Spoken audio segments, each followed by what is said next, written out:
In this tutorial we will create a RabbitMQ tool workspace and then use it in our app written in Typescript. Note default username and password. We will use the persistent storage option as RabbitMQ can be used for multiple applications.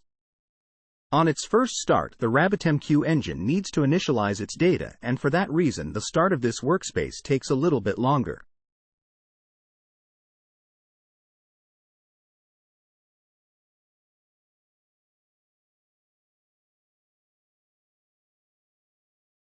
Let's log into the RabbitMQ workspace using default username and password. Note a GUID of the workspace.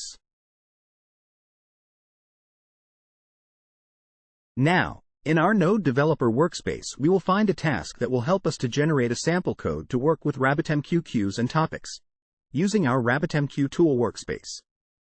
Note that similar workflows are available for other programming languages. We will use the previously noted GUID of our RabbitMQ workspace.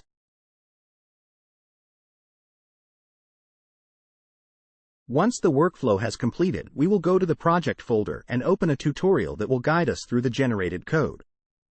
The tutorial has detailed instructions on how to install the necessary prerequisites and execute code for message queues and topics. The tutorial is built using Python notebook technology and allows execute code snippets one by one. We will first install the prerequisites. If you use the notebook for the first time on your workspace, it will take a bit of time to install some additional Python notebook components necessary to execute the tutorial.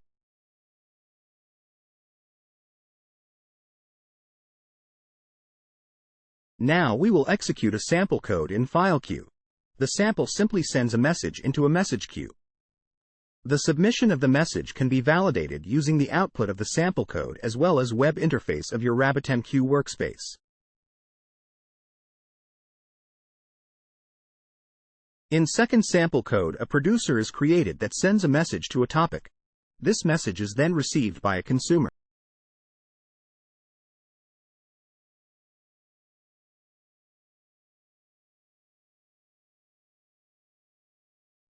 As a note, in web interface of the RabbitMQ workspace, you can not only review statistics in real time but also drill down to a specific message.